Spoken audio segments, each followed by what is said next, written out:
सोचिए अगर आपके सर पर न्यूक्लियर अटैक हो जाए तो आप क्या करेंगे। बस एक पल और सब कुछ खत्म। आपका घर, माँ बाप, पत्नी, आपके बच्चे सब एक सेकंड में राख बन सकते हैं। लेकिन सवाल यह है कि बाकी आप कुछ कर सकते थे अपने परिवार को बचाने के लिए। जवाब, कर सकते थे, अगर आप अभी से तैयार हैं। ये पूरी जानकारी जिंदगी और मौत की दूरी को तय करेगी, क्योंकि न्यूक्लियर अटैक धमाका नहीं मारता।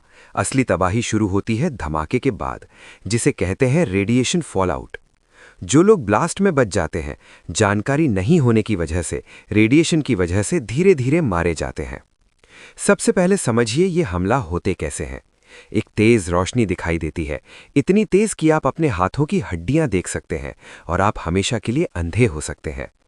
इसलिए जैसे ही क्लैश दिखाई दी, तुरंत जमीन पर लेट जाएं, आंखें कसकर बंद कर लीजिए, चेहरे को किसी कपड़े से ढक लीजिए। ये आपकी पहली सुरक्षा है। अब सवाल उठता है, जाए कहाँ? अगर आपके पास basement, underground parking, metro station है तो वहीं भागिए।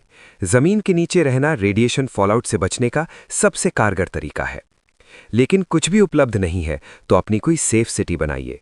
सारी खिड़की दरवाजे बंद कर दीजिए, कमरे में एसी चलाकर उसके वेंट्स बंद कर दीजिए। वहां हवा के लिए कोई रास्ता नहीं बचा होगा।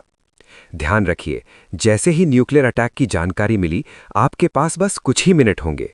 इसलिए खबर मिलते ही पानी भलाना, गोपनीय माहिती, बोतल, ड्रम जो भी मिले पानी इकट्ठा कीजिए, क्योंकि न्यूक्लियर अटैक के बाद पानी में रेडिएशन मिल सकता है। छत की टंकी, नल का पानी बिल्कुल मत इस्तेमाल कीजिए। सिर्फ पहले स्टोर किया हुआ पानी ही आपकी जिंदगी बचाएगा। खाने के लिए packed food, dry fruit, biscuit जैसे रेडी टू ईट आइटम रखें। ऐसा खाना जिसे बिना पकाए खाया जा सके और लंबे समय तक सुरक्षित रहे। अगर आप बाहर थे और रेडिएशन के संपर्क में आ गए हैं, तो घर आते ही कपड़े उतारिए और एक पॉलिथिन में सील करके रख दीजिए, और खुद को स्टोर किए हुए पानी से अच्छी तरीके से धोइए या नहाइए। ध्यान रहे, नल या टंकी का पानी इस्तेमाल नहीं करना है। न्यूक्लियर अटैक के बाद पहले 24 घंटे सबसे ज्यादा खतरनाक होते हैं। इन 24 घंटों में बाहर जाना मतलब मौत को न्योता देना है।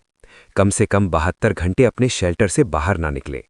अगर सरकार से निर्देश मिले तो उन्हें जरूर माने, उनका पालन करें। अगर कोई सूचना मिली तो भी 3 दिन तक घर से बाहर नहीं निकलना है। ये 3 दिन आपकी जिंदगी और मौत तय करेंगे। और एक बात और, न्यूक्लियर अटैक के बाद ईएमटी यानी इलेक्ट्रोमैग्नेटिक पल्स पैदा हो सकती हैं, जो आपके फोन, लैपटॉप, टीवी, वाईफाई जैसे इलेक्ट्रॉनिक आइटम को पूरी तरीके से खराब कर सकती हैं। इसलिए एक पुराना फोन, पावर बैंक और वॉकी टॉकी को एल्यूमिनियम में लपेट कर एक स्टील के बॉक्स में रख दें। हो सकता है यही आपको बाकी बची हुई दुनिया से जोड़े रखे। लेकिन सबसे जरूरी चीज क्या है? साहस और संयम। पैनिक नहीं करना, घबराना नहीं। हर फैसला सोच समझ कर लेना है, क्योंकि टीम में जितना शांत होगी उतनी बचने की संभावना ज्यादा। और याद रखें, ये जानकारी सिर्फ आपके लिए नहीं है, आपके परिवार के लिए है, अपने दोस्तों के लिए है, आस पड़ोस के लिए है, पूरे समाज के लिए है। क्या आप इसे सुरक्षित रहना चाहते हैं? नहीं, इस जानकारी को हर उस शांत तक पहुंचाइए जिसकी आपको परवाह है। आपका एक शेयर किसी की जान बचा सकता है। यही असली इंसानियत है।